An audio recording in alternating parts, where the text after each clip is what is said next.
નમસ્કાર વિદ્યાર્થી મિત્રો, અંગ્રેજી ગ્રામરની લેક્ચર સિરીઝમાં હું આપ સૌનું હાર્દિક સ્વાગત કરું છું. આ વિડીયોની પહેલાં મેં આપની સમક્ષ આર્ટિકલના બે વિડીયો, જેમાં આર્ટિકલ એ તથા આર્ટિકલ એન વિશે સંપૂર્ણપણે વિગતવાર માહિતી આપી હતી, જેની અંદર ખાસ કરીને આર્ટિકલ એ અને એન, જેને આપણે ઇનડેફિનેટ એટલે કે અચોક્કસ આર્ટિકલ કહીએ છીએ, તેના વિશે માહિતી મેળવી હતી. દરેક ઇન્ડિવિજ્યુઅલ આર્ટિકલના રૂલ્સ રેગ્યુલેશન, એના નિયમ, એને લગતા એક્ઝામ્પલ્સ, એને અનુરૂપ અપવાદરૂપ કિસ્સાઓ અને પ્રેક્ટિસ, આની આપણે વાત કરી હતી. હવે આર્ટિકલમાં ત્રીજો આર્ટિકલ જે ખૂબ જ અગત્યનો છે ધ, તેની વાત કરીએ મિત્રો. સામાન્ય સંજોગોમાં આર્ટિકલ ધ જ્યારે આપણે વાત કરતા હોઈએ ત્યારે એ આર્ટિકલનો સમાવેશ આપણે કરીએ છીએ ડેફિનેટ આર્ટિકલમાં મિત્રો. તો ડેફિનેટ એટલે ચોક્કસ. તમે આર્ટિકલ એ અને એન જે જગ્યાએ મૂકતા હતા એ નામ અચોક્કસ હતું, પરંતુ હવેથી જે પણ નામની આપણે વાત કરીશું એમાં ચોક્કસ સ્વરૂપે કંઈક આપેલું હોઈ શકે. હવે એમાં રૂલ નંબર 1નો અભ્યાસ આપણે કરીએ. તો રૂલ નંબર 1 આપણને શું કહે છે, થોડુંક એની માહિતી મેળવી લઈએ. જે આર્ટિકલ નામની આગળ મુકાતો હોય અને તે નામ પોતાનું એક કોન્ક્રીટ અસ્તિત્વ ધરાવતી હોય, જેમ કે ઘણી વખત એવું બને કે કોઈ વસ્તુનો વજન હોય, આકાર હોય, એનું સ્વરૂપ હોય, એનું અસ્તિત્વ હોય, જેને આપણે ફિઝિકલ ફોર્મમાં જોઈ શકીએ. માની લો કે આપણે વાત કરીએ ચેર એટલે કે ખુરશી, જે આપણી સમક્ષ માનો કે નથી, તો આપણે એનો આકાર આપણા મગજમાં ઇમેજિન કરી શકીએ છીએ, વિચારી શકીએ છીએ કે એને 4 પાયા હશે, બેસવાની સીટ હશે, ટેકો દેવાનું કંઈક પાછળ હશે, એટલે એનો એક આકાર થયો, એક નિયત આકાર હોવો, વજન હોવું. તો આપણે ફોકસ કરીએ છીએ કે જે વસ્તુનું અસ્તિત્વ ધરાવતું હોય, જેનો સ્થાન હોય, આકાર હોય, વજન હોય, એની કોઈ પર્ટિક્યુલર દિશા હોય. ઘણીવાર એવું બને કે ડાયરેક્શન પણ તમને આપેલી હોય છે, તો એ પણ ચોક્કસ થયું. તો આ બધા કિસ્સાઓ જ્યારે આપણી સમક્ષ પ્રસ્તુત કરવામાં આવે ત્યારે ખાસ કરીને એમાં ચોક્કસ વસ્તુ પર ખૂબ ભાર મૂકવામાં આવે છે અને પ્રમાણસર, એટલે કે એક પર્ટિક્યુલર લેવલ અથવા એક પર્ટિક્યુલર એની ટેન્ડન્સી મેન્ટેન કરેલી હોય છે, જે ચોક્કસ પ્રમાણમાં હોય છે. આ ઉપરાંત અમુક નિયમ છે જેના આધારે આપણે અલગ અલગ પ્રકારના કયા કિસ્સાઓમાં આર્ટિકલ ધ મૂકી શકાય એની માહિતી મેળવીશું. પરંતુ મિત્રો આ વાત ખાસ ધ્યાનમાં રાખજો કે આર્ટિકલ ધ એક ચોક્કસ આર્ટિકલ છે. કોઈ પણ નામ આગળ જ્યારે આર્ટિકલ ધ મુકાશે ત્યારે એ યુનિક વસ્તુ હશે, અજોડ હશે, અથવા બીજા ઘણા બધા નિયમનો આપણે અભ્યાસ કરી શકીએ. જેમ કે હવે આપણે વાત કરીશું કે જેની અંદર આર્ટિકલના કયા નિયમ આપણને પરીક્ષામાં મદદરૂપ થઈ શકે એની થોડી વાત કરી લઈએ. તો રૂલ નંબર 2 છે, બીજો નિયમ આપણે જોઈ રહ્યા છીએ મિત્રો. ખૂબ જ ધ્યાનથી સાંભળીશું કે જ્યારે કોઈ પણ વાક્યમાં આપેલ નાઉન જ્યારે સિંગ્યુલર હોય, એટલે કે એક વચન હોય, આપણે આ શબ્દથી પરિચિત તેમ છતાં હું એને ગુજરાતીમાં તમારી સમક્ષ પ્રસ્તુત કરીશ.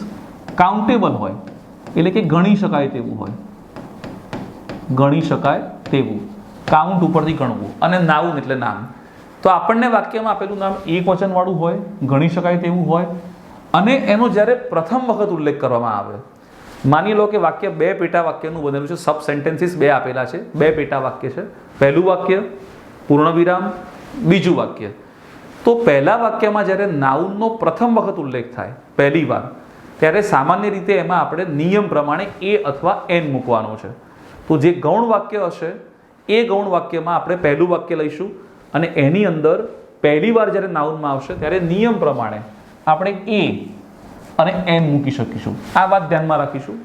હવે જ્યારે બીજું પેટા વાક્ય શરૂ થાય પૂર્ણ વિરામ પછી, અને એના એ નામનું પુનરાવર્તન થતું હોય, જે નામ આપણે પ્રથમ વાક્યમાં ઉપયોગમાં લીધેલું છે પરંતુ એનું પુનરાવર્તન થતું હોય, તો એ નામ હવે જ્યારે બીજા ગૌણ વાક્યમાં આવશે ત્યારે એ ચોક્કસ બની જશે, કારણ કે ઓલરેડી આપણે પહેલા વાક્યમાં એનો ઉલ્લેખ કરેલો છે.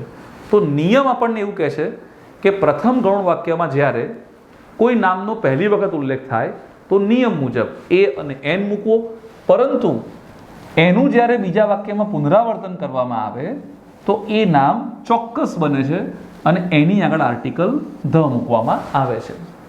તો આ નિયમ ખૂબ જ સરળ છે. એ નિયમને સારી રીતે સમજવા માટે આપણે થોડા ઘણા એક્ઝામ્પલ્સ જોઈએ. જેમ કે એક્ઝામ્પલ નંબર 1. હવે પહેલા વાક્ય જોવાનું છે, આઈ મેટ એ સ્ટુડન્ટ, પછી ફૂલ સ્ટોપ છે, ધ સ્ટુડન્ટ ઇઝ વેરી ક્લેવર. એટલે 2 વાક્યો થઈ ગયા. આ પહેલું વાક્ય ફૂલ સ્ટોપ અને બીજું વાક્ય. તો પ્રથમ ગૌણ વાક્યમાં આપણને આપેલું છે જેમાં સ્ટુડન્ટ નામનું નાઉન આવ્યું અને એની પહેલાં આપણે એ આર્ટિકલ મૂકેલો છે. એનું પણ રીઝન આપણે જોઈ લઈએ. તો સ્ટુડન્ટ પ્રથમ વખત ઉપયોગમાં આવી રહ્યું છે, એક વચન છે, ગણી શકાય તેવું છે. એનો પ્રથમ અક્ષર એસ જે આપણને દેખાય છે એ વ્યંજન છે. જ્યારે ઉચ્ચાર કરીશું ત્યારે પણ સ આવશે. સ્ટુડન્ટમાં સ્ટુડન્ટ એવી રીતે લખાય છે, તો આપણે અહીંયા એસ લખીશું, એટલે એ પણ ઉચ્ચારણ શાસ્ત્રની દ્રષ્ટિએ પણ એ વ્યંજન છે. તો અહીંયા આપણે એ મૂકી શકીએ, જે આપણા મનમાં કોઈ જ ડાઉટ નથી. હવે બીજા વાક્યમાં જ્યારે એના એ નામનું આના આ નામનું પુનરાવર્તન થયું, કયો વિદ્યાર્થી? તો એ વિદ્યાર્થી કે જે હોશિયાર છે. તો આ વિદ્યાર્થીનો ઓલરેડી આપણે વાક્યમાં ઉલ્લેખ કરેલો હોવાના કારણે પ્રથમ વખતે અચોક્કસ થશે, પરંતુ બીજી વખત એના નામનું પુનરાવર્તન કરીએ ત્યારે એ ચોક્કસ બની જશે. તો આપણે મિત્રો આ જે પર્ટિક્યુલર વસ્તુ છે એને સમજવા માટે આપણે ખાસ અત્યારે એક્ઝામ્પલ્સનો સહારો વધારે લેવો પડશે. એક્ઝામ્પલ નંબર 2 જોઈએ. Mohan bought a pen, the pen is having glitter. આપણે જે પેન ઉપયોગમાં લઈએ છીએ એમાં ગ્લિટર એટલે જરીવાળી પેન આવતી હોય છે, ફ્રેગ્રન્સવાળી પણ આવતી છે, ઘણા બધા પ્રકારની પેન આવતી હોય છે. તો પેન નામનું જે નાઉન છે એનો પ્રથમ વખત ઉલ્લેખ કર્યો, તો જેમ એસ છે એવી રીતે પી પણ આપણા માટે શું છે? પહેલો અક્ષર દેખાય છે એ વ્યંજન છે, એટલે કે એ ઈ આઈ ઓ યુ સિવાયનું છે. એનો ઉચ્ચાર પણ વ્યંજન થાય છે, એટલે આપણે કોઈ પણ પ્રકારની શંકા રાખ્યા વગર પહેલામાં અહીંયા આપણે એ મૂકી દીધું. હવે એ પેન વિશે બીજા ગૌણ વાક્યમાં વાત કરી છે, the pen is having glitter. આ પેનમાં જરી છે. તો આ કઈ પેનની વાત કરી? જેનો ઉલ્લેખ ઓલરેડી આપણે પહેલા વાક્યમાં કરી ચૂક્યા હતા, અને હવે આ પેન બનશે ડેફિનેટલી આપણે અહીંયા ધ મૂકીશું.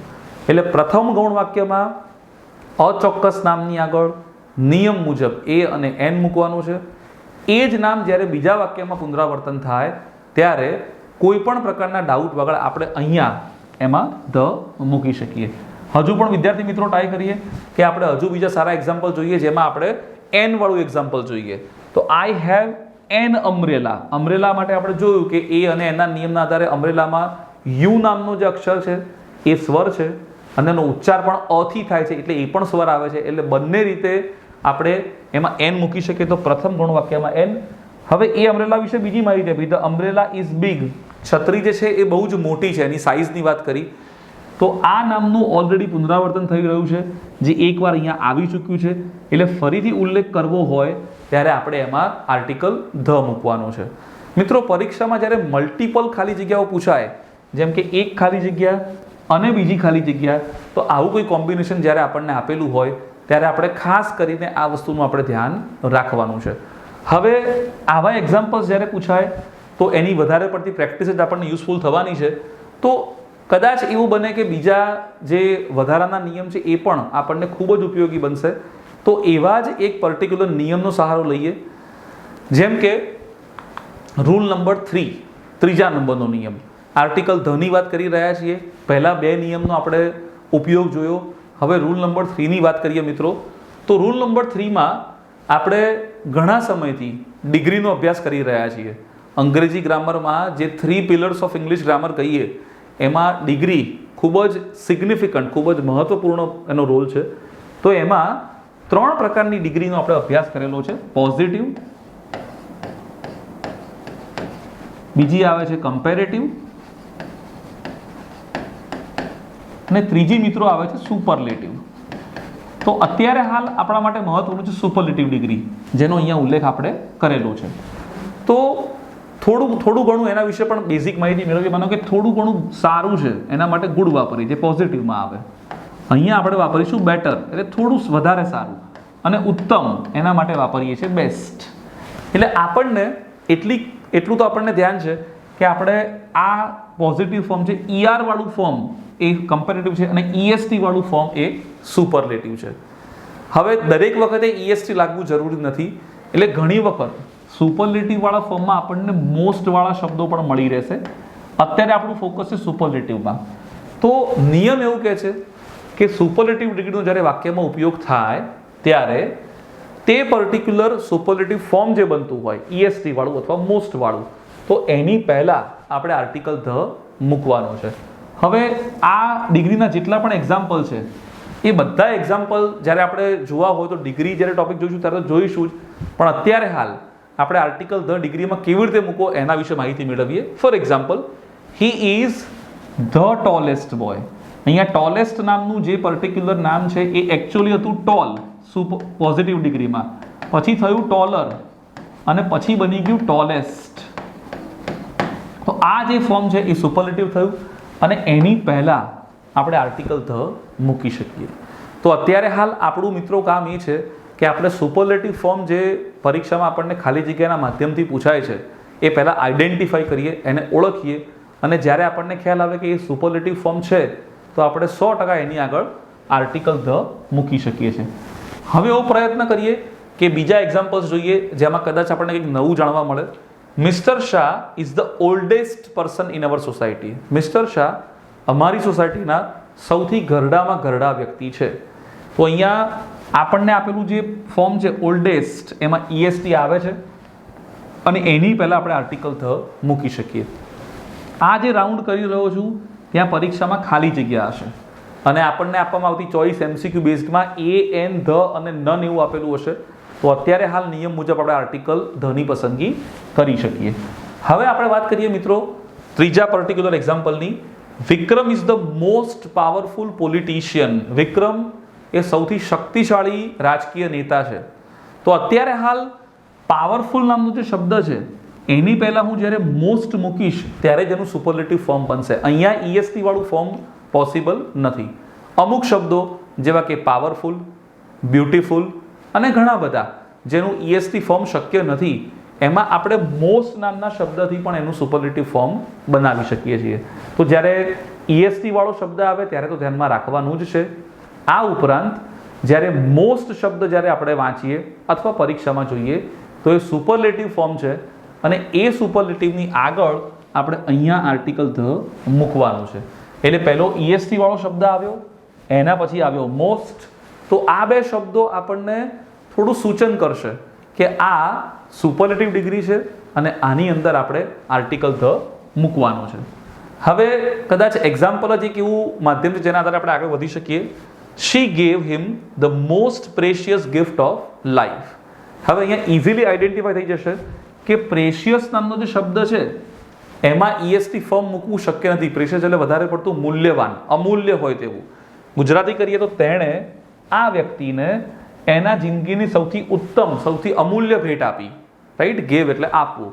તો અત્યારે હાલ એવો ખ્યાલ આવશે કે ત્રીજા વાક્યની જેમ ચોથા વાક્યમાં પણ મોસ્ટ શબ્દ આપણને યુઝ થયો એટલે એના માટે સુપરલેટિવ ડિગ્રીનો ઉપયોગ થયો છે એવું આપણે ચોક્કસપણે કહી શકીએ અને અહીંયા આર્ટિકલ ધ મૂકી શકીએ. તો મિત્રો આવા એક્ઝામ્પલ તમે જ્યારે પરીક્ષામાં જુઓ છો તો આ એક નિયમ જે આપણા માટે ખૂબ જ મહત્વનો છે. ઘણા બધા કિસ્સાઓમાં અવારનવાર પેપર્સમાં જોવા મળતો હોય છે. તો આનું આપણે ખાસ ધ્યાન રાખીશું અને એવો પ્રયત્ન કરીએ કે આપણે એને ઓળખી શકીએ અને આર્ટિકલ ધ એમાં મૂકી શકીએ. તો હવે એના પછી વાત કરીએ મિત્રો કે જેની અંદર નેક્સ્ટ એક્ઝામ્પલ છે. બહુ સારામાં સારું એક ઉત્તમ ઉદાહરણ છે, યાદ રાખવા જેવું. હું વાંચી રહ્યો છું.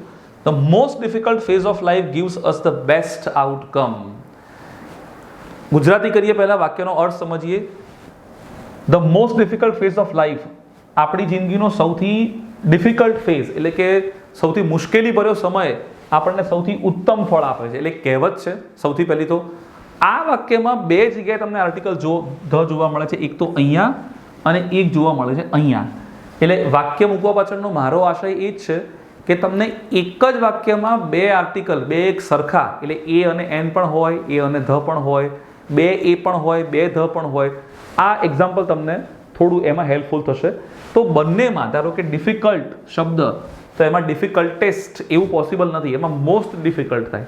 ઇઝીમાં પણ ઇઝીમાં ઇઝી, ઇઝીયર અને ઇઝીએસ્ટ એવું શક્ય છે પણ અહીંયા આપણે ડિફિકલ્ટમાં મોસ્ટ શબ્દ દ્વારા આપણે એનું સુપરલેટિવ ફોર્મ કરી શકીએ. તો એટલા માટે અહીંયા ધ મૂકેલો છે. અને અહીંયા બેસ્ટ જેમ મેં વાત કરી કે ગુડ હોય પછી બેટર હોય અને એનું સુપરલેટિવ ફોર્મ છે બેસ્ટ. તો એના માટે આપણે અહીંયા ધ મૂકેલો છે. તો મિત્રો આવું એક એક્ઝામ્પલ કે જેમાં એક જ ખાલી જગ્યામાં બે અલગ અલગ પ્રકારના અથવા બે સેમ આર્ટિકલ મૂકી શકાય તો એના માધ્યમથી પણ તમે એનો અભ્યાસ કરી શકો છો. હવે કદાચ આ સુપરલેટિવ ફોર્મ આપણને યાદ રહ્યું હોય તો આપણે નેક્સ્ટ પર્ટિક્યુલર નિયમનો અભ્યાસ શરૂ કરીએ. નેક્સ્ટ રૂલ નંબર 4 એ આપણને કંઈક નવું જ પર્ટિક્યુલર ઇન્ફોર્મેશન પ્રોવાઈડ કરશે. મિત્રો, આર્ટિકલ ધ જે છે એમાં રૂલ્સની સંખ્યા થોડી વધારે છે કમ્પેરેટિવલી આર્ટિકલ એ અને એનની સાપેક્ષમાં. તો આપણે એવો પ્રયત્ન કરીશું કે જેટલા પણ રૂલ્સ આપણને યાદ રહે છે એમાં આવતા એક્ઝામ્પલ્સ, એમાં આવતી સમજૂતી, એની વિશેષ માહિતી દ્વારા આપણે એને સરળ બનાવી શકીએ. રૂલ નંબર 4 ની વાત કરીએ મિત્રો. જ્યારે વાક્યમાં આપેલું નામ સમગ્ર જાતિ, સમુદાય અથવા વર્ગનો ઉલ્લેખ કરે, યાદ રાખવાનું છે, કોઈ પણ નામ જ્યારે વાક્યમાં આપેલું હશે તો એ પોતે એક વચન હોય, એ પોતે બહુવચન હોય, પરંતુ પોતે જ્યારે લખાય વાક્યમાં અને ઉલ્લેખ કરતું હોય સમગ્ર જાતિ, વર્ગ કે સમુદાય, તો આવા કિસ્સાઓમાં ખાસ આપણે એની આગળ આર્ટિકલ ધ મૂકવાનું છે. જાતિ જેને આપણે ઇંગ્લિશમાં સ્પીશીસ કહીએ, વર્ગ એટલે આપણે એને ગ્રુપ કહીએ, સમુદાય જેને આપણે કમ્યુનિટી કહીએ. તો અલગ અલગ ઇંગ્લિશના વર્ડ છે પણ બધાનો ઓલમોસ્ટ મિનિંગ સેમ થાય છે. એટલે આપણે આની અંદર આર્ટિકલ ધ જાતિ, સમુદાય અથવા વર્ગ સૂચક શબ્દ હોય ત્યારે મૂકવાનું છે. જેમ કે હવે એક્ઝામ્પલ જોઈએ. Blank cow is a useful animal. આનું ગુજરાતી કરીએ. આપણી પાસે અત્યારે હાલ એક વસ્તુ આપણને ઇઝી બનાવવા માટે અવેલેબલ છે, એ છે ટ્રાન્સલેશન. એટલે કે તમે ગુજરાતી કરી શકો છો સમજૂતી માટે, આપણે ઇન્ટરનલ અન્ડરસ્ટેન્ડિંગ માટે, જેથી આપણને પોતાને ખ્યાલ આવે કે વાક્યનું ભાષાંતર શું થાય. તો ગાય એ ઉપયોગી પ્રાણી છે. ગાય માણસ જાત માટે ઉપયોગી પ્રાણી છે. હવે આ ગાય માની લઈએ કે એક વચનવાળું નાઉન છે. એવી ગાય કે હું જેને જોઈ રહ્યો છું અને એની વાત કરી રહ્યો છું, પરંતુ આ ગાય અત્યારે હાલ જે છે એ નહીં, ગાય નામનું પ્રાણી જે અમેરિકામાં હોય, ઓસ્ટ્રેલિયામાં હોય, કેનેડામાં હોય, કોઈ પણ જગ્યાએ હોય, તો યુનિવર્સલી સર્વસામાન્ય રીતે બધાને યુઝફુલ થતું હોય છે. તો આ એક જાતિવાચક શબ્દ થયો જેને આપણે કોમન નાઉન તરીકે ઓળખીએ છીએ. તો એની આગળ હંમેશા આર્ટિકલ ધ મૂકવાનું છે. આ પ્રકારે બીજું એક્ઝામ્પલ જોઈએ મિત્રો. આ એક્ઝામ્પલ સૌથી વધારે ઇફેક્ટિવ છે. The rich should help the poor. એટલે ધનવાન વ્યક્તિએ ગરીબ વ્યક્તિને મદદ કરવી જોઈએ. રીચ શબ્દનો મિનિંગ થાય ધનવાન અને પુઅર એટલે ગરીબ, પૈસાદાર અને ગરીબ. તો અહીંયા કોઈ એક વ્યક્તિને આપણે અપીલ કરી રહ્યા છીએ, રિક્વેસ્ટ કરી રહ્યા છીએ કે ભાઈ તમે વ્યક્તિ જે છો રીચ અને તમારે ગરીબ લોકોને હેલ્પ કરવાની છે, પરંતુ આ માસ અપીલ છે. જે રીતે પુઅર પીપલ, જેવી રીતે middle class family, upper middle class, elite, આ બધા વર્ગ છે. તો આપણે એના વર્ગમાં વિભાજન કરેલું છે. તો એ જ પ્રમાણે રીચ નામના લોકોનો એક વર્ગ છે જે સોસાયટીમાં લોકો રહેતા હોય છે. એ પ્રમાણે પુઅર એટલે ગરીબ નામનો એક વર્ગ છે. તો આમાં એક વ્યક્તિ દ્વારા આખા વર્ગની માહિતી આપી. રીચ એટલે એક વ્યક્તિ નહીં પણ એનો આખો વર્ગ, એને આપણે રિક્વેસ્ટ કરી, એને અપીલ કરી કે તમારે ગરીબ લોકોને એટલે કે પુઅરને મદદ કરવાની છે. તો સમગ્ર જાતિનો આપણે ઉલ્લેખ અહીંયા કરેલો છે. ત્રીજું example, the German defeated the English. German, અહીંયા જર્મન્સ એવું પણ નથી આપેલું. ઇંગ્લિશ એટલે ઇંગ્લિશ લેંગ્વેજ નહીં પણ ઇંગ્લેન્ડના લોકો, જેને આપણે ઇંગ્લિશ પીપલ કહીએ છીએ, એટલે એટલા માટે આપણે ઇંગ્લિશ શબ્દ વાપરેલો છે. જર્મન એટલે જર્મનીના લોકો. તો જર્મન લોકોએ ઇંગ્લિશ લોકોને હરાવ્યા. ડિફીટ એટલે હરાવવું. તો અહીંયા કોઈ એક વ્યક્તિની વાત નથી, એક જર્મન નથી કે એક ઇંગ્લિશ વ્યક્તિ નથી, આખું એમનું ગ્રુપ છે, આખું એક સમુદાય છે. તો અહીંયા કન્ટ્રીના નામ ઉપરથી જર્મની ઉપરથી જર્મન, ઇંગ્લેન્ડ ઉપરથી ઇંગ્લિશ. તો એ પણ જાતિવાચક શબ્દ થયો, આખા કોઈ વર્ગનો ઉલ્લેખ કરે છે. એટલે આ બંનેની આગળ અહીંયા આપણે ધ મૂકી શકીએ. તો આ બધા જે શબ્દો છે મિત્રો, એને આપણે યાદ રાખવાના છે. એને જાતિમાં તમે મૂકી શકો, સમુદાયમાં મૂકી શકો કે વર્ગમાં મૂકી શકો, પરંતુ એ વાક્યમાં આઈડેન્ટિફાય થવું જોઈએ કે આ પર્ટિક્યુલર શબ્દ એ જાતિવાચક શબ્દનો ઉલ્લેખ કરે છે. હવે એવા પણ પર્ટિક્યુલર સેન્ટેન્સીસ હોઈ શકે કે જેમાં આપણને કન્ફ્યુઝન થાય, ખાસ કરીને એક્ઝામિનેશનમાં. જેમ કે the brave person should be rewarded. જે બહાદુર વ્યક્તિ હોય એને એની બહાદુરીનો બદલો મળવો જોઈએ, રાઈટ? તો હવે અહીંયા એક બહાદુર વ્યક્તિની વાત કરી છે જેને આપણે જોઈ રહ્યા છીએ, એનો ઉલ્લેખ કરી રહ્યા છીએ અને એને રિવોર્ડ મળવો જોઈએ. પરંતુ જેમ ધારો કે સમાજમાં રહેલા બહાદુર લોકોનો એમ વર્ગ હોય, એવી રીતે ધારો કે જે બહાદુર નથી એમનો પણ વર્ગ હોય, તો આને વર્ગમાં આપણે વિભાજન કરેલું હોવાના કારણે આ બ્રેવ શબ્દ જે છે એ અત્યારે હાલ ભલે એક વચન હોય કે બહુવચન હોય, પરંતુ આખા વર્ગનો ઉલ્લેખ કરે છે. તો અહીંયા મિત્રો આપણે ખાસ ધ્યાનમાં રાખવાનું છે કે આવી જગ્યાએ આપણે પરીક્ષામાં ભૂલ કરીએ નહીં. જેમ કે આપણને આવું આપેલું હશે હું એક તમને એક્ઝામ્પલ દ્વારા માહિતી આપું કે વિદ્યાર્થીઓને ભૂલ કરવાની શક્યતા ક્યાં હોય છે.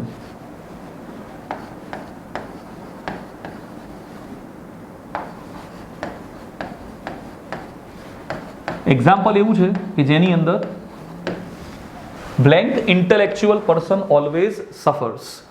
ઇન્ટેલેક્ચ્યુઅલ એટલે બુદ્ધિજીવી વ્યક્તિ એ હંમેશા પીડાતો હોય છે. ઇન્ટેલેક્ચ્યુઅલ. તો અહીંયા ખાસ જોવાની બાબત આવી કે આઈ આવ્યો એટલે તરત આપણા મગજમાં એન અથવા ધ આ ત્રણ શક્યતાઓ અથવા ચોથી શક્યતા જેમાં નો આર્ટિકલ આવે છે એવી શક્યતા ઊભી થશે. હવે જેવો આઈ આવશે એટલે કે AEIOU એટલે તરત આપણું ધ્યાન ક્યાં જવાનું છે? આઈ આવ્યો એટલે આપણે જવાના છીએ એન તરફ. એન લખવા માટે, કારણ કે આપણા મગજમાં ફિક્સ છે કે જ્યારે AEIOU આવે આપણે એન મૂકી દેવાના છીએ. પણ એવું કરવાનું નથી. 2 મિનિટ ઊભા રહેવાનું છે, વાક્યને પહેલાં વાંચવાનું છે, એનું અર્થઘટન કરવાનું છે અને સમજ્યા પછી ખ્યાલ આવશે. ઇન્ટેલેક્ચ્યુઅલ પર્સન એટલે કે બુદ્ધિજીવી વ્યક્તિ, તો આવા વ્યક્તિનો સમાજમાં એક વર્ગ છે જે બુદ્ધિજીવી વર્ગ છે, જેમ કે સ્વામી વિવેકાનંદ. ઇન્ટેલિજન્ટ હોવું એટલે બુદ્ધિશાળી, જેમ કે આઇઝેક ન્યૂટન, કોઈ એક વિષયમાં પારંગત હોવું. ઇન્ટેલેક્ચ્યુઅલ એટલે બુદ્ધિજીવી, બધા વિષયમાં પારંગત હોવું. તો આવા લોકોનો એક વર્ગ છે સમાજમાં. તો તરત આપણે એન તરફ નહીં જઈએ અને આપણે જઈશું તરત આ નિયમના આધારે ધ તરફ. તો આવા પ્રકારના ચાન્સીસ પરીક્ષામાં રહેલા છે કે જ્યાં તમને આઈ નામના શબ્દથી કે એ નામના શબ્દથી કે ઈ કે આઈ કે યુથી તમને ડાયવર્ટ કરવાનો પ્રયત્ન કરવામાં આવશે. પરંતુ આપણે 2 ઘડી રોકાઈશું ત્યાં આગળ, વાક્યને વાંચીશું, 2 વાર વાંચીશું, એને અર્થઘટનમાં લઈશું કે ખરેખર શું કહેવા માંગે છે. એક વ્યક્તિ છે, આખો વર્ગ છે, અને વર્ગવાળો નિયમ જ્યારે આપણા મગજમાં ક્લિયર હશે ત્યારે આપણે 100% ધ લખીશું. તો મિત્રો આવા પ્રકારના જે એક્ઝામ્પલ્સ છે એની આપણે નિરંતર પ્રેક્ટિસ કરતા રહીશું. આપણા એપ્લિકેશનના માધ્યમથી, આપણા પ્રેક્ટિસના માધ્યમથી, ટેસ્ટ સિરીઝના માધ્યમથી, લાઈવ સેશનના માધ્યમથી, જેથી વિદ્યાર્થીઓને કન્ટિન્યુઅસ આવા એક્ઝામ્પલના માધ્યમથી થોડો ખ્યાલ આવે કે આપણે ખરેખર શું કરવું છે. તો જાતિ, સમુદાય અથવા વર્ગ આવું જ્યારે આવે ત્યારે આપણે આર્ટિકલ ધ મૂકવાનું છે. તો આ નિયમ પરથી આપણે વિદ્યાર્થી મિત્રો થોડા આગળ વધીએ. રૂલ નંબર 5, આપણે 4 નિયમનો અભ્યાસ કરી ચૂક્યા છીએ. 5મા નિયમનો અભ્યાસ કરીએ. રૂલ નંબર 5 આપણને શું કહે છે? નદી, સમુદ્ર, પર્વત, ટાપુ, પર્વતના શિખર એટલે કે નદી એટલે રિવર થાય, સમુદ્ર એટલે એને આપણે સી કે ઓશન કહી શકીએ, મહાસાગર તો ઓશન કહી શકાય, પર્વત એટલે કે માઉન્ટેન, ટાપુ એટલે કે આઇલેન્ડ, પર્વતના શિખર એટલે કે માઉન્ટેન પીક. તો આ બધી જ વસ્તુ મિત્રો આપણને કુદરતી રીતે પ્રાપ્ત થઈ છે, જેને આપણે સુપર નેચરલ એલિમેન્ટમાં સમાવેશ એને કરી શકીએ. નિયમ જોઈ લઈએ. આ તમામ શબ્દો જ્યારે વાક્યમાં આપેલા હોય ત્યારે તેમના નામની આપણે આર્ટિકલ ધ મૂકી શકાય. હવે સમજવા જેવી બાબત છે ખાસ, પરીક્ષામાં આપણને આવું પૂછાય છે: રિવર ખાલી જગ્યા, ઓશન ખાલી જગ્યા, માઉન્ટેન. તો અહીંયા જોવાનું છે કે તમને કોઈ નામ નથી આપેલા. અહીં તો એ રિવર આવશે, અહીંયા એન ઓશન આવશે, અહીંયા એ માઉન્ટેન આવશે, કારણ કે માઉન્ટેન એટલે કોઈ પણ માઉન્ટેન હોઈ શકે છે, એ તો અચોક્કસ થયો. કોઈ પણ પર્વત. અહીંયા નદી એટલે કોઈ પણ નદી હોઈ શકે છે. પરંતુ હા, તમને એવું કહેવામાં આવે કે ગંગા, તો હવે આ ફિક્સ થઈ ગયું, તો ધ ગંગા. તમને એવું કહેવામાં આવી રહ્યું છે કે હિમાલય અથવા સ્ટેટ લેવલે ગિરનાર, અથવા તમને એવું કહેવામાં આવે છે ફોર એક્ઝામ્પલ કે નર્મદા, સ્ટેટ લેવલની કોઈ નદી. તો આ બધાની પહેલા આપણે ધ મૂકી શકીએ. એટલે હવે આ એક્ઝામ્પલ સમજાશે જે હું લખી રહ્યો છું એ.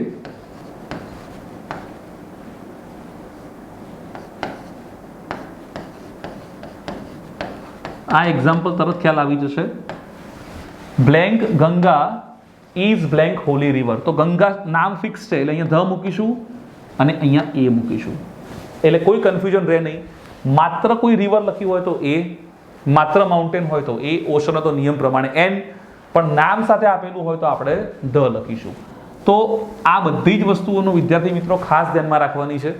હવે જેમ કે એક્ઝામ્પલ મેં તમને આપેલા છે, ફરી જોઈએ ધ હિમાલયા, કારણ કે નામ સાથે આપેલું છે એટલા માટે. જેમ કે ધ સાબરમતી રિવર, જેમ કે the Pacific ocean, the Hind મહાસાગર, રાઈટ, આલ્પ્સ પર્વતની ગિરિમાળા, ધ આલ્પ્સ.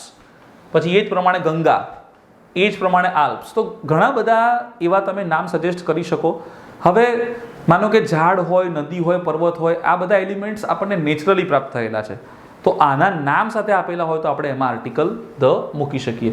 તો આ નિયમમાં આપણને નદી, પર્વત, પર્વતના શિખર, ટાપુ એ તમામ નામ સાથે આપેલા હોય તો આપણે આર્ટિકલ એ અંદર મૂકવાનું છે, આર્ટિકલ ધ મૂકવાનું છે. ઓકે, નેક્સ્ટ નિયમ જોઈએ, રૂલ નંબર 6. હવે આની અંદર ખાસ ધ્યાનમાં રાખવા જેવી બાબત કે શરીરના અવયવો, મિત્રો આપણું જે માનવ શરીર છે એની અંદર ઘણા બધા અવયવ આપેલા, ધારો કે એક્સટર્નલ પાર્ટ જે આપણે જોઈ શકીએ છીએ, માનો કે કપાળ છે, ફોરહેડ, પછી આ હાથનો પંજો છે, નાક છે, આંખો જોઈ શકાય છે. તો એવા જે પાર્ટ્સ જેને આપણે જોઈ શકીએ એને આપણે કહીએ છીએ લિમ્બ્સ, LIMB, રાઈટ, જેને આપણે કહીએ છીએ લિમ્બ્સ ઓફ બોડી, જે બહારથી જોઈ શકાય છે. પરંતુ હાર્ટ, કિડની, લીવર, ફેફસા એને આપણે જોઈ શકતા નથી, એને કહીએ છીએ આપણે ઓર્ગન્સ ઓફ બોડી, ઓર્ગન્સ જેને ઇનસાઇડ. હવે એક વસ્તુ નક્કી છે કે ઘણા અવયવોની સંખ્યા 2 છે, જેમ કે આંખો 2 છે, કાન 2 છે, હાથ 2 છે, ભુજાઓ 2 આપેલી છે, 2 પગ છે, 2 આપણને ફેફસા આપેલા છે, હાર્ટ આપણું 1 છે, આપણું નાક 1 છે, લીવર આપણું 1 છે. તો સંખ્યા આધારિત વાત કરીએ તો ખાસ કરીને ઘણીવાર એવું બને કે એક્ઝામમાં આપણને આપેલું હોય આમ, એકલું આપેલું હોય આવી રીતે ARM આમ, તો મારી ભુજાઓ તો 2 છે પણ અહીંયા મને નથી આપેલું કઈ છે, તો અચોક્કસ છે, એટલા માટે N આમ કરીશું આપણે, N આમ, કારણ કે કોઈ પણ એક આપણને કીધું નથી. પણ અહીંયા શું કીધું? લેફ્ટ આર્મ, ભાઈ 2 માંથી ડાબી બાજુની ભુજા, તો અહીંયા ચોક્કસ થશે, એટલે આ યાદ રાખવાનું છે. એ જ પ્રમાણે મને એમ કીધેલું હોય કે રાઈટ લેગ, જમણો પગ, તો હું ધ લખીશ અહીંયા, કારણ કે પગ આપણા 2 છે અને એની અંદર મારે કોઈ એક ખાલી એમનેમ કીધું હોય, ફોર એક્ઝામ્પલ આવી રીતે લેગ, LEG, તો એ કોઈ પણ લેગ હોઈ શકે છે. એટલે અત્યારે હાલ આપણે એ જોવાનું છે કે આપણા શરીરના અવયવોની સંખ્યા કેટલી છે, અને જો સંખ્યા 2 છે તો એમાં આપણને રાઈટ, લેફ્ટ, અપર, ડાઉન કંઈક આપેલું હોય કે ન. ધારો કે આંતરડું, તો મોટું આંતરડું, નાનું આંતરડું, તો આ જેટલા પણ શબ્દો મેં કીધા એનો આપણે ખાસ ધ્યાનમાં રાખવાનું છે, ખાસ એનો અભ્યાસ કરવાનો છે. ઘણી વખત એવું બનશે કે સંખ્યા 2 હોય અને આપણને ક્લિયરલી આપેલું ન હોય તો આપણે એને અચોક્કસ ગણીશું અને એમાં નિયમ પ્રમાણે A અને N આવશે.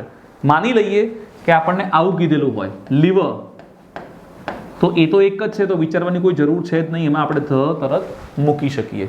તો આવા કિસ્સાઓમાં જે શરીરના અવયવો છે એનો જ્યારે વાક્યમાં ઉલ્લેખ થાય, પરીક્ષામાં કોઈ એવી ખાલી જગ્યામાં એનો ઉલ્લેખ થઈ ગયો તો આપણે ધ્યાનથી એને વિચારવાનું છે. એ વિચાર્યા પછી જ આપણે આગળ વધી શકીએ.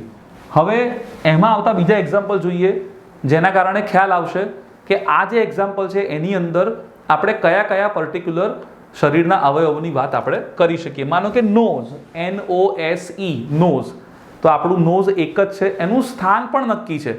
ઘણીવાર સ્થાન પણ આપણે જોવાનું આવે છે, તો એમાં આપણે આર્ટિકલ ધ નો ઉપયોગ કરીશું. એ જ પ્રમાણે આઈ, મેં તમને આઈનું એક્ઝામ્પલ આપ્યું, એમાં રાઈટ, તો જમણી બાજુની આંખ, તો એમાં પણ આપણને જો રાઈટ આપેલું હોય તો જ આપણે ધ મૂકીશું. એમનેમ આપણને આઈ કીધેલું હોય તો કોઈ પણ એક આંખ, એટલે NI થશે. તો મિત્રો આ જે પર્ટિક્યુલર નિયમ છે એની અંદર આપણે ખાસ એ બાબતનું ધ્યાનમાં રાખવાનું છે કે શરીરના આઉટર અને ઇનર બંને પાર્ટ્સની માહિતી આપી હોય, બંને પાર્ટ્સ વિશે આપણને કીધેલું હોય, તો આપણે જો કોઈ પર્ટિક્યુલર પાર્ટ એના સ્થાન સાથે લેફ્ટ, રાઈટ આપેલું હોય તો જ ધ મૂકવાનો છે. બાકી નિયમ પ્રમાણે આપણે A અને N અંદર મૂકી શકીએ છીએ. તો આ નિયમ પછી આપણે વાત કરીએ મિત્રો નેક્સ્ટ પર્ટિક્યુલર નિયમની. એ હવે આવશે રૂલ નંબર 7. આપણે 1 થી 6 પર્ટિક્યુલર રૂલ્સને આપણે ભણી ચૂક્યા છીએ અને એ રૂલ્સ વિશે માહિતી જ્યારે મેળવતા હોઈએ ત્યારે સંખ્યા જે વધે છે એમાં માહિતી પણ વધતી જાય છે અને એ માહિતીના આધારે આપણે જોઈએ તો ઘણા બધા એક્ઝામ્પલ્સ, ઘણા બધા પ્રકારના કન્સેપ્ટ, ઘણું બધું યાદ પણ રાખવું પડશે અને એ યાદ રહેશે તો આપણે 100% આર્ટિકલમાં માર્ક્સ ગેઇન કરી શકીએ. જોઈએ મિત્રો આપણે આર્ટિકલના રૂલ નંબર 7માં. ખૂબ જ જાણીતો રૂલ છે, આપણે એનો ઉપયોગ કરી ચૂક્યા છીએ. ધાર્મિક સંપ્રદાય, જેમ કે ધારો કે આપણે મલ્ટી કલ્ચરલિઝમમાં બિલીવ કરીએ છીએ તો એની અંદર ઘણા બધા સંપ્રદાય છે. હિન્દુ છે, મુસ્લિમ છે, શીખ છે, ઈસાઈ છે, પારસી, ઘણા બધા છે. તો એનો જ્યારે ઉલ્લેખ કરવામાં આવે, ધારો કે હું હિન્દુ એવો શબ્દ વાપરું તો એવા પર્ટિક્યુલર લોકોનું ગ્રુપ કે જે હિન્દુ ધર્મને ફોલો કરે છે. મુસ્લિમ, તો એવા લોકો જે મુસ્લિમ ધર્મને અંગીકાર કરીને બેઠા છે, જેને મુસ્લિમ ધર્મ અપનાવ્યો છે, જે મુસ્લિમ કમ્યુનિટીમાં બિલીવ કરે છે. તો એટલા માટે ચોક્કસ થશે કારણ કે ગ્રુપ ઓફ પીપલ છે. હવે ધાર્મિક સંપ્રદાય અને એને અનુરૂપ ધર્મગ્રંથ, ધારો કે જે ધર્મ છે એને અનુરૂપ ધર્મગ્રંથ પણ અવેલેબલ છે, તો એ બધાના નામની આગળ આપણે આર્ટિકલ ધ મૂકી શકીએ. જેમ કે હિન્દુ ધર્મમાં ધારો કે રામાયણ, તો ધ હિન્દુ અને the Ramayana, the Mahabharata, the Gita, તો હિન્દુ ધર્મના જેટલા પણ ગ્રંથ છે એની આગળ આપણે ધ મૂકી શકીએ છીએ. એટલા માટે પણ મૂકીએ કારણ કે રામાયણમાં આવેલા જે સર્ગ છે એ ફિક્સ છે, મહાભારતમાં આવતા જે પર્ટિક્યુલર શ્લોક છે કે જે ફિક્સ છે, તો આની અંદર એટલા માટે પણ મૂકવું પડશે કારણ કે એમાં રહેલા જે ચોક્કસ જે વસ્તુના જે એલિમેન્ટ છે એને આપણે ફોલો કરીએ છીએ, એને જસ્ટિફાઈ કરીએ છીએ એટલા માટે. એ જ પ્રમાણે મુસ્લિમ, તો એમનું ધર્મગ્રંથ જે છે કુરાન, એની આગળ ધ કુરાન આપણે મૂકી શકીએ. કુરાનમાં આવતી આયાતો પણ ફિક્સ છે, તો એ જ પ્રમાણે આપણે એમાં ધ મૂકી શકીએ. એ જ રીતે ક્રિશ્ચન, તો બાઇબલ, તો બાઇબલમાં આવતા જેટલા પણ પર્ટિક્યુલર ટેસ્ટામેન્ટ જે છે અથવા કમાન્ડમેન્ટ્સ જેને આપણે કહીએ એ પણ ફિક્સ છે.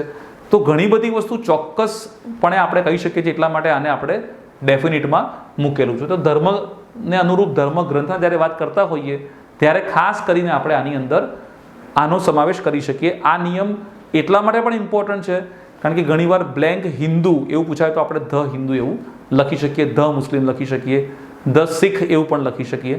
તો આ નિયમ આપણને આની માહિતી આપી શકે. નેક્સ્ટ નિયમની વાત કરીએ, રૂલ નંબર 8, 8મા નંબરનો રૂલ.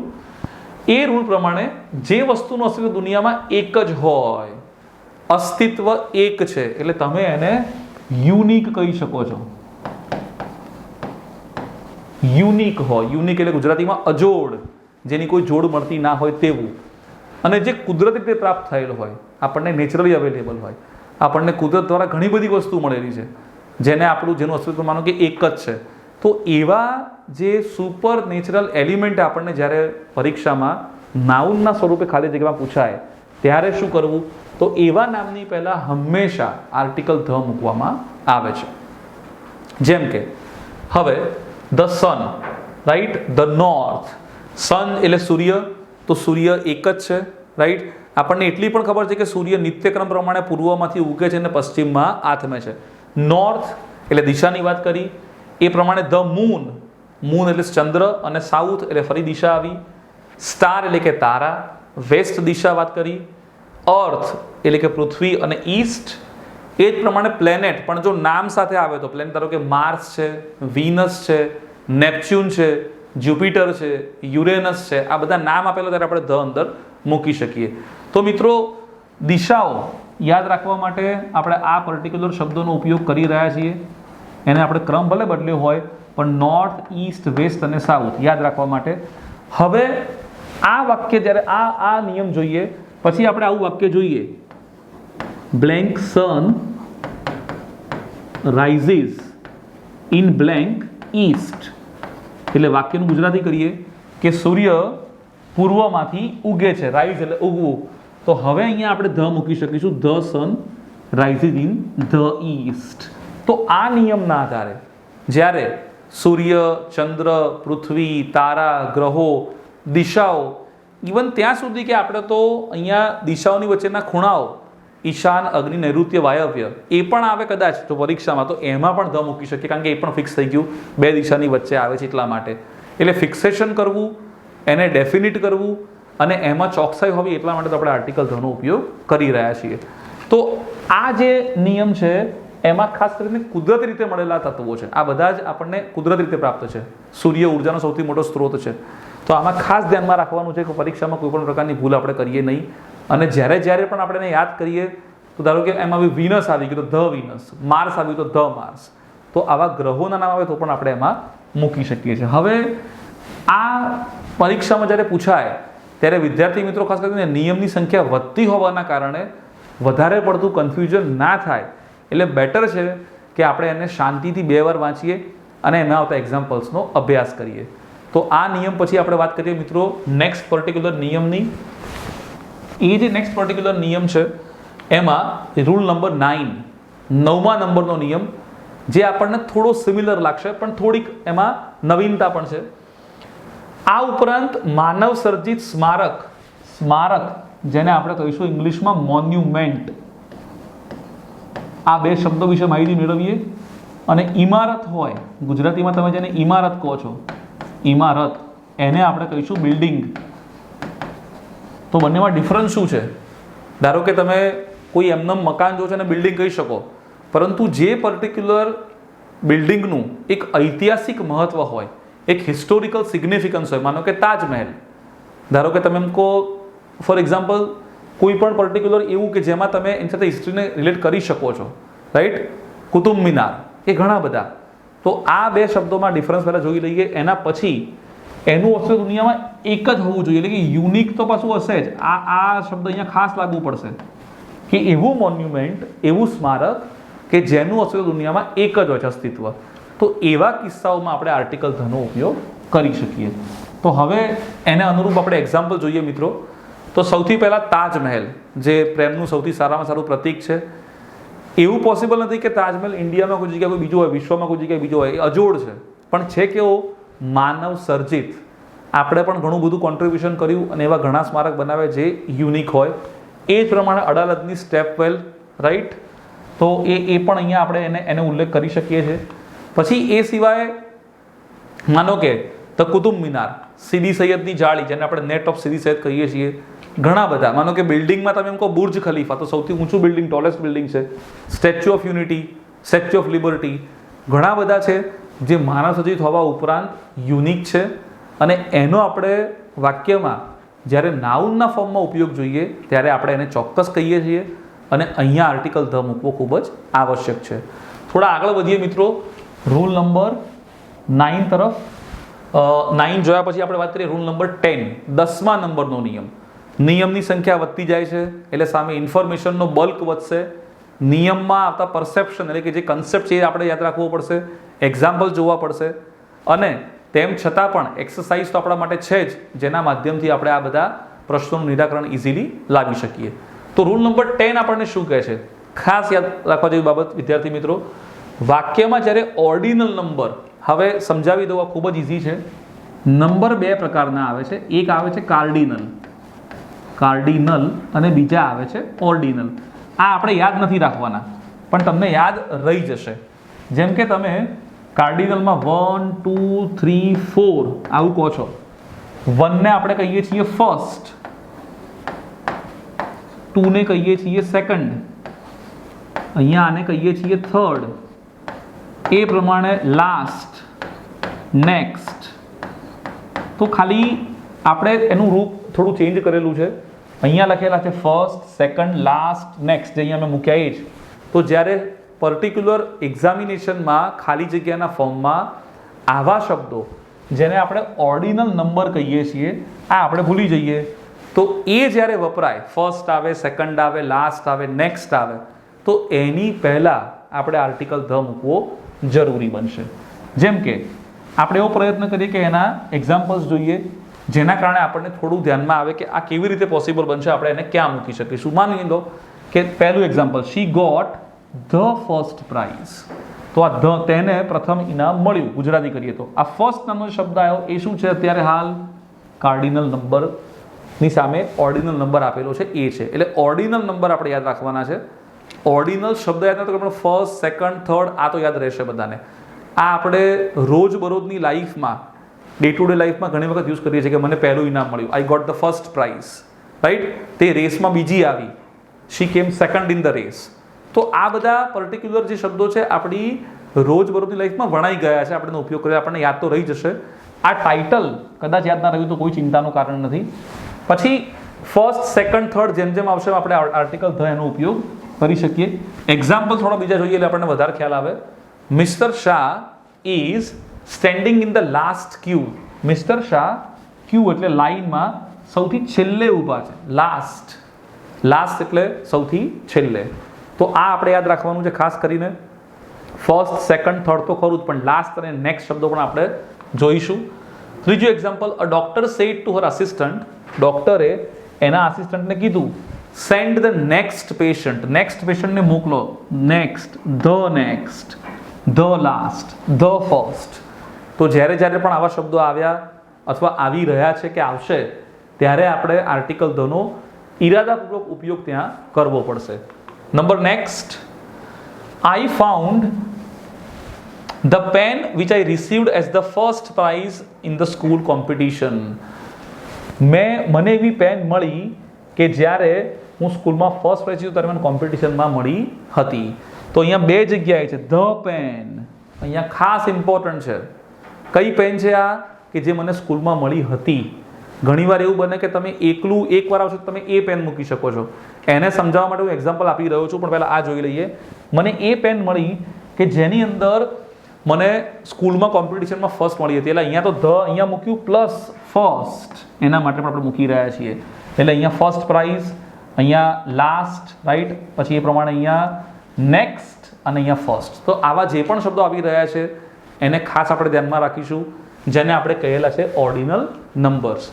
તો મિત્રો પરીક્ષામાં આ શબ્દોથી આપણે ખાસ માહિતગાર રહેવાનું છે. એવું બધું ના જોઈએ કે આ શબ્દો આપણા ધ્યાન બહાર નીકળી જાય અને આપણે એમાં આર્ટિકલ કયો મૂકવો એ બાબતે આપણા મગજમાં કન્ફ્યુઝન રહે. કારણ કે જ્યાં સુધી કન્ફ્યુઝન રહેશે ત્યાં સુધી આપણું કન્ફ્યુઝન જે છે એ ક્વેશ્ચન નંબર 1, 2, 3, 4 હશે. એવું યાદ રાખવાનું. કન્ફ્યુઝન અહીંયા જ સોલ્વ કરવાનું છે. એના વિશે માહિતી આપણે અહીંયા જ મેળવવાની છે. ઓકે, આગળ વધીએ મિત્રો. તો રૂલ નંબર 11, 11મા નંબરનો રૂલ જોઈએ, જે કદાચ આપણામાં થોડું વેલ્યુ એડિશન કરશે. રૂલ એકદમ ઇઝી છે. વર્તમાન પત્ર એટલે કે તમે આપણે છાપું વાંચીએ એ રીતે ન્યૂઝપેપર, એના નામની આગળ આર્ટિકલ ધ મૂકવામાં આવે છે. વર્તમાન પત્ર ગુજરાત સમાચાર છે, સંદેશ છે, દિવ્ય ભાસ્કર છે, ઇંગ્લિશમાં ટાઈમ્સ ઓફ ઇન્ડિયા આવે છે, ઘણા બધા ન્યૂઝપેપર છે, ઘણા બધા રેપ્યુટેડ મેગેઝિન્સ પણ આવે છે. ધારો કે સફારી નામનું મેગેઝિન સાયન્સવાળા માટે બહુ સારું છે, સાયન્સ એસ્પિરન્ટ્સ માટે. તો ઘણીવાર એવું બને તમે ન્યૂઝપેપર ધ્યાનથી જુઓ તો એની જમણી બાજુ એના પેજીસ લખ્યા હશે કે આજનામાં ધારો કે આટલા પેજીસ છે. એની આવૃત્તિ, ધારો કે શનિવારે બાળ ભાસ્કર આવવું, બુધવારે કોઈ સરસ પૂર્તિ આવી, ગુરુવારે કંઈક જુદું આવવું. તો આ બધા ફિક્સ થયા કે શનિવારે આ જ આવશે, રાઈટ, બુધવારે આ જ આવશે, સોમવારે કોઈ ધાર્મિક પૂર્તિ આવશે. તો આ પ્રકારના પેજની સંખ્યા, એની એડિશન ફિક્સ હોવી. તમે છેલ્લું પાનું જુઓ તો નીચે એના રેસિડેન્ટ એડિટરનું નામ લખેલું હશે, ક્યાંથી પબ્લિશ થયું છે પ્લેસનું નામ લખેલું હશે. તો આટલી બધી માહિતી આપણને જો ચોક્કસપણે મળતી હોય તો એમાં આર્ટિકલ ધ જ મૂકી શકાય. તો જ્યારે પરીક્ષામાં મુકાય ત્યારે શું લખાય આપણે? The times of India, the Gujarat સમાચાર, ધ દિવ્ય ભાસ્કર, ધ સંદેશ. તો આ એક ઇઝી નિયમ છે. વર્તમાન પત્ર સિવાય જે રેપ્યુટેડ મેગેઝિન્સ છે જેનું પબ્લિકેશન અમુક સમયના અંતરે થતું જ હોય, માનો કે કોઈ મેગેઝિન વર્ષમાં 4 વાર એટલે કે ક્વાર્ટરલી પબ્લિશ થાય, 3 મહિને એકવાર, તો રેગ્યુલર થઈ ગયું, આપણને વર્ષમાં એની 4 એડિશન મળશે, તો ફિક્સ થઈ ગયું. તો એના આધારે આપણે એમાં ધ મૂકી શકીએ.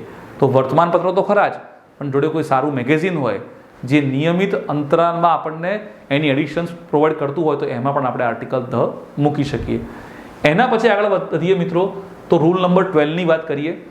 હવે રૂલ નંબર 12 જે છે એની અંદર અત્યારે હાલ આપણી સમક્ષ કોઈ અપવાદરૂપ કિસ્સો જો આવ્યો નથી. સામાન્ય સંજોગોમાં 1 થી 11 નિયમ જે આવી ગયા એ જનરલ નિયમ હતા, જેમાં રેગ્યુલર બેસિસ ઉપર જેમ આવતા ગયા આપણે એની ચર્ચા કરતા ગયા, એક્ઝામ્પલ જોતા ગયા. તો આ ખાસ કરીને ઇમ્પોર્ટન્ટ છે. હવે રૂલ નંબર 12 શું કહે છે પહેલાં એને વાંચી લઈએ. જ્યારે બે વ્યક્તિ અથવા વસ્તુની સરખામણી કરી હોય, સરખામણી, કમ્પેરિઝન, કમ્પેર એટલે સરખામણી, અને વ્યક્તિ તથા વસ્તુની ગુણવત્તા વિશે વાત કરવી હોય, ગુણવત્તા એટલે ક્વોલિટી, વસ્તુ હોય તો એની ગુણવત્તા હશે, વ્યક્તિ હોય તો એની વિશેષતા હશે. તો જ્યારે પણ આપણે આવી વાત કરતા હોઈએ ત્યારે બે વસ્તુ આપણી સમક્ષ આવી ગઈ. એક આવી વ્યક્તિ અને બીજી આવી વસ્તુ. તો બંનેની આપણે સરખામણી કરી રહ્યા છીએ. માનો કે સારા વસ્તુની સરખામણી કરતા હોઈએ તો એના સારા ગુણ આવતા હોય, માનો કે એનામાં કઈ બીજી વિશેષતા હોય તો એની વાત કરતા હોઈએ, પરંતુ બંનેની એક કમ્પેરિઝન કરવાની છે. તો સરખામણી કરવી હોય ત્યારે અપવાદ રૂપે મિત્રો, આ અપવાદ છે, અપવાદને આપણે કહીએ છીએ એક્સેપ્શન, ઇંગ્લિશમાં એક્સેપ્શન. તો એક્સેપ્શન રૂપે જ્યારે આ નિયમ આપણી સમક્ષ આવે છે તો વ્યક્તિવાચક નામની આગળ પણ આર્ટિકલ મૂકી શકાય, જે ખરેખર આપણે એક્સેપ્ટ કર્યું નથી. વ્યક્તિનું નામ માની લઈએ કે મારું નામ છે, તમારું નામ છે, કોઈ એક્ટરનું નામ છે, ક્રિકેટરનું નામ છે, એની આગળ આર્ટિકલ સામાન્ય સંજોગોમાં મુકાતો નથી. આપણો જે પહેલો નિયમ જોયો હતો સૌથી પહેલા બિગિનિંગમાં, તો એમાં આપણે નક્કી કર્યું હતું કે વ્યક્તિવાચક નામની પહેલા ક્યારે આર્ટિકલ મૂકવો નહીં. એ નિયમ હજુ યથાવત જ છે, પરંતુ એમાં આપણે કમ્પેરિઝન કરતા ન હતા. હવે આપણે એક સરખામણી કરી રહ્યા છીએ એક તુલનાત્મક રચના તરીકે એને એક્સેપ્ટ કરી રહ્યા છીએ, ત્યારે અપવાદરૂપ કિસ્સામાં એટલે કે એક્સેપ્શનલી આપણે આર્ટિકલ ધ મૂકવો. પણ એ ક્યાં મૂકવો એ ખૂબ જ અગત્યનું છે. કમ્પેરિઝન કરી એની સાથે કે જેની સાથે સરખાવીએ છીએ એની સાથે, એ આપણે જોઈએ એક્ઝામ્પલના માધ્યમથી. તો ઘણી બધી વાર આ નિયમ ખ્યાલ ન હોય તો પણ મુશ્કેલી આપણી વધી શકે છે, પરંતુ એક્ઝામ્પલ જોઈએ. For example, Kalidas is the Shakespeare of India. બે મહાન કવિની વાત કરી, પોએટ. જે પ્રમાણે ઇંગ્લેન્ડમાં વિલિયમ શેક્સપિયર ફેમસ હતા, એ જ પ્રમાણે ઇન્ડિયામાં કવિ કાલિદાસ છે. તો વાક્યનું અર્થઘટન એવું છે કે જે પ્રમાણે કવિ એની પોતાની આગવી શૈલી દ્વારા ફેમસ હતા, એ પ્રમાણે બંનેની કમ્પેરિઝન કરી. પરંતુ કાલિદાસના નામની આગળ આપણને અહીંયા આર્ટિકલ મૂકેલો નથી અને મૂકવાનો પણ નથી. એટલે જેની સાથે કમ્પેરિઝન કરી હોય, માનો કે શેક્સપિયર સાથે કમ્પેરિઝન કરી છે, તો અહીંયા શેક્સપિયરની પહેલાં આપણે આર્ટિકલ ધ મૂકી શકીએ, જે સામાન્ય સંજોગોમાં પોસિબલ નથી. એમનામ તમે લખતા હોય કે William Shakespeare is the great artist અથવા ગ્રેટ પોએટ, તો એમાં ખાલી જગ્યા આગળ આપી હોય તો નો આવે, નો આર્ટિકલ આવે, કારણ કે ત્યાં તો કમ્પેરિઝન છે જ નહીં.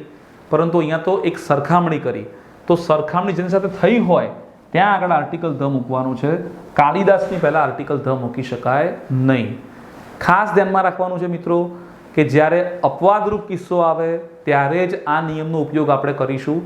એમાં પણ વ્યક્તિવાચક નામની આગળ આપણે આર્ટિકલ ધ મૂકવાનું છે. બીજું એક્ઝામ્પલ ધારો કે આપણે જોતા હોઈએ, તો બીજા એક્ઝામ્પલમાં વ્યક્તિ નહીં પણ કોઈ પ્લેસની વાત કરી, સ્થળની વાત કરી. Ahmedabad is the Manchester of India.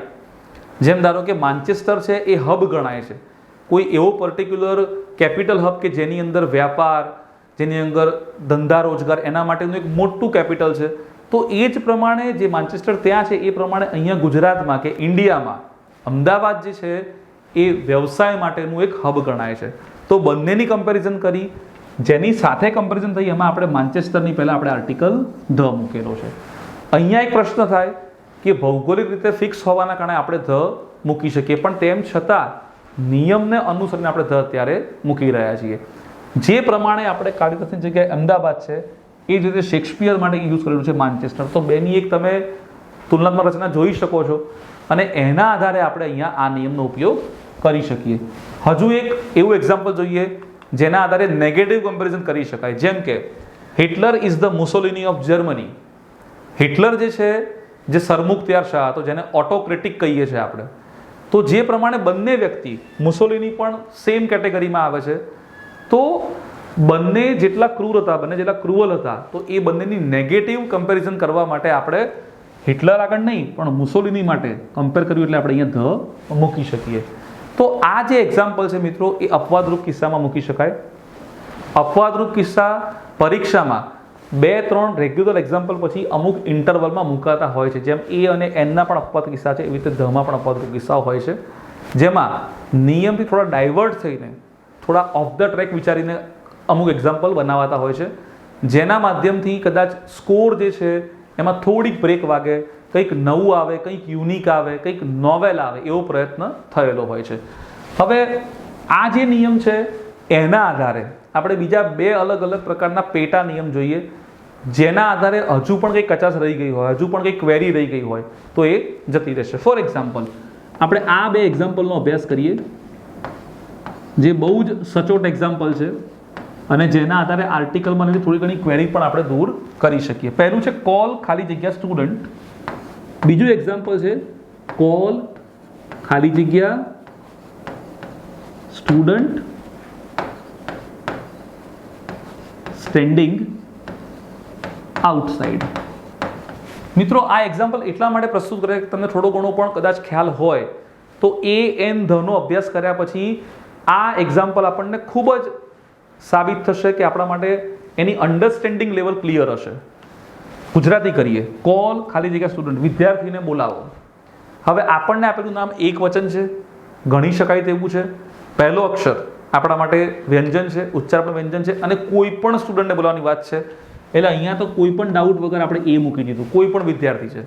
હવે ધ્યાનથી જોઈએ, અહીંયા સુધીનું વાક્ય કોમન છે બંને વાક્યમાં, કોલ ખાલી જગ્યા સ્ટુડન્ટ. આપણું આ નામ છે, અહીંયા પણ આપણું આ નામ છે. હવે એ નામ વિશે માહિતી આપી કે કયો વિદ્યાર્થી કે જે બહાર ઊભો છે એનો મતલબ એ ફિક્સ થઈ જશે, કોઈ પણ નહીં, બહાર ઊભા છે એને જ બોલાવો, એટલે ફિક્સ થયા હોવાના કારણે અહીંયા આપણે ધ મૂકી શકીએ. બસ આ બે એક્ઝામ્પલ જોશો એટલે તમને આખા જ પર્ટિક્યુલર આર્ટિકલના ટોપિકનો નિચોડ મળી જશે, તમને કન્ક્લુઝન મળશે.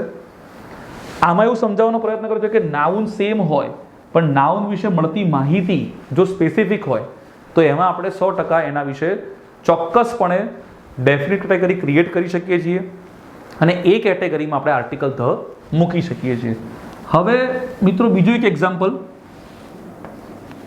માની લો કે એક્ઝામમાં આપણને આવું આપેલું છે,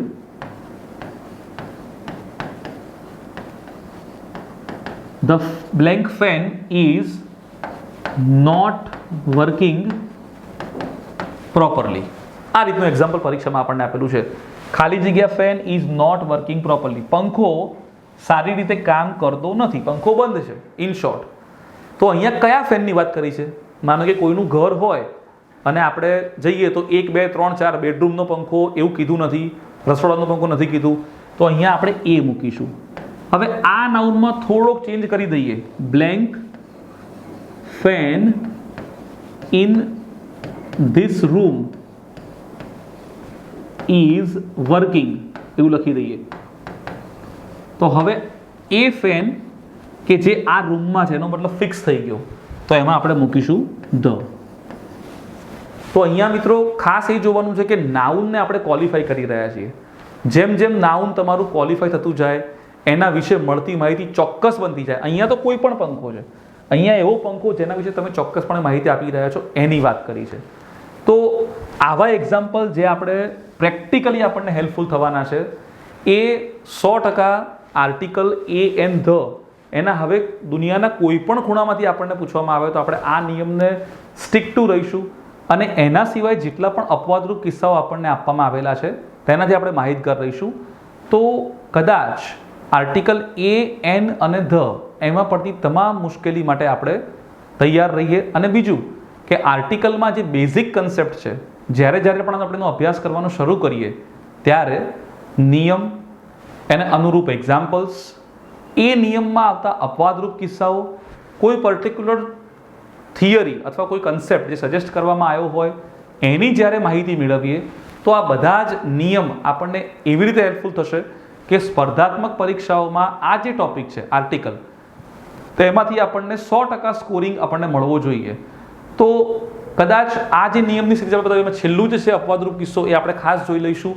આની અંદર એક્ઝામ્પલ્સ એટલા માટે ધારો કે પોઝિટિવિટી પણ આપણે અહીંયા કમ્પેર કરી છે, નેગેટિવિટી પણ કમ્પેર કરી છે, બે વ્યક્તિ વચ્ચે પણ આપણે કમ્પેરિઝન કર્યું અને પ્લેસ વિશે પણ કમ્પેરિઝન કર્યું, માન્ચેસ્ટર અને અમદાવાદ વચ્ચે. તો આ કદાચ આપણને પરીક્ષામાં આવી ગયું તો પણ આપણા માટે મુશ્કેલી ક્રિએટ નહીં થાય. તો આઈ થિંક વિદ્યાર્થી મિત્રો કદાચ આર્ટિકલ ધમાં જેટલા નિયમ આપણે ભણાવ્યા, ટોટલ 1 to 12 નિયમ, તો એમાં આવતા જેટલા પણ પાસાઓ હશે એ દરેકનો આપણે અભ્યાસ ધ્યાનપૂર્વક કરી લઈશું. જ્યારે પણ એવી કોઈ ક્વેરી કે ડાઉટ હોય તો નિયમ એક વસ્તુ એવી છે કે જે આપણને 100% આમાંથી બહાર લાવી શકે અથવા આપણને હેલ્પફુલ થઈ શકે. તો આની અંદર ખાસ કરીને નિયમથી આપણે થોડા આગળ વધવાનો પ્રયત્ન કરીશું. આઈ હોપ કે આ જે નિયમ છે એના માધ્યમથી તમારો આર્ટિકલનો જે ટોપિક છે ખૂબ જ સરળ બન્યો હશે અને તમને કંઈક એમાંથી શીખવા અને જાણવા મળ્યું હશે. Thank you very much everyone.